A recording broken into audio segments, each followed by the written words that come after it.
I just didn't want to address you.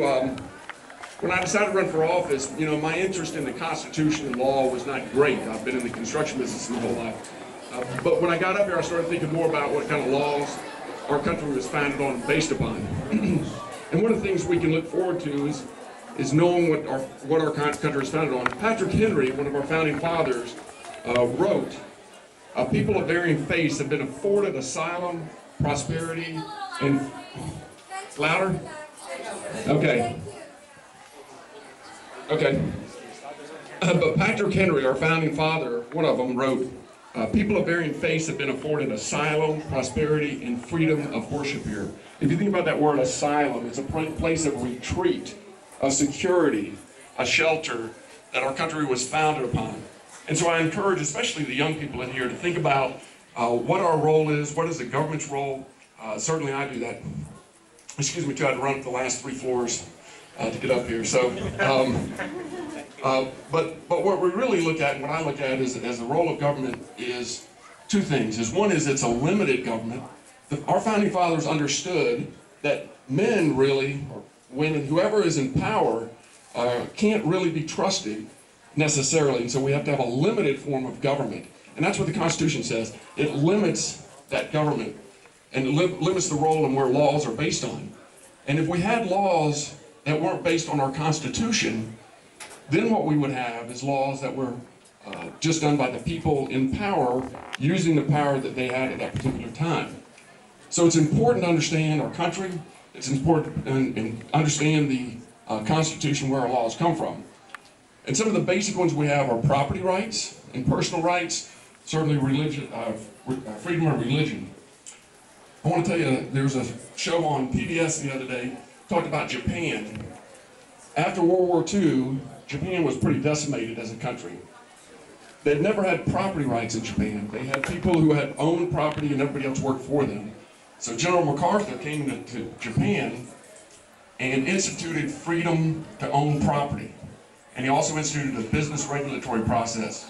And if you know what happened in Japan, in 30 years, they became one of the most prosperous nations ever, and it simply had because given people freedoms of property and freedom of rights. So what we want to do is, and again I'm talking to some of the younger people, as you think about laws, rules, regulations, the government, every time the government makes a law, makes a rule, means that we have less than those freedoms. And they take that away.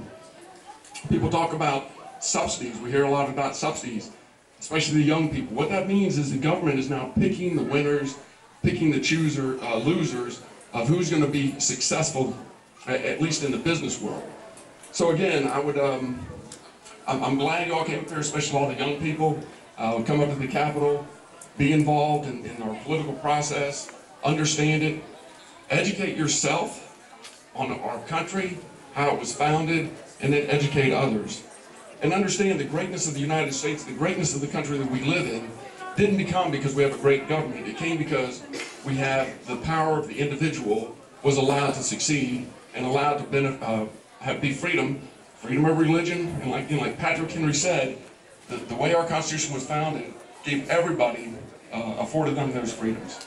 So anyway, thank you again. Sorry I'm so late. Thank you. Sorry I ran up here to get here, but thank you for being up here. Thank you for being involved. Thank you. Representative Henry, a round of applause. I think there's one question on everyone's mind. We were actually looking for allies in the State House and the State Senate. As you spoke about Patrick Henry defending religious freedoms, the fact that we want a government that's a limited government, will you join us in opposing this House bill, which is restricting Muslim Americans and other Americans' religious freedoms? Yeah, I met some of you earlier when I was up here a couple of hours ago. I'm not aware. I met with the sponsor on the floor just a minute ago. I tried to talk to him before we went into bills. I had a bill I had to present. I was waiting for it. He has a bill he's going to present. I've dedicated to sit down with a House sponsor and find out what that bill says, how it affects not just you, but how it affects all of us. Again, if you're going to find me, I'm a constitutionalist. I don't believe that the people in power should rule by whatever power they possess at that time. People in power should based upon a rule of law, and the Constitution is our basis for rule of law. And we have to have a foundation that we base everything on. And so the Constitution is what I look for, and I will be glad to check into that. I don't know that bill. I've not read that bill, and I've not talked to the bill sponsor. So that's what I'll do. I'll be glad to do that and talk to him. Thank you, sir. Okay, thank you very much. Thank you, Representative Perry. So now you have a chance to follow up with a possible ally. This is how it works, ladies and gentlemen. Thank you.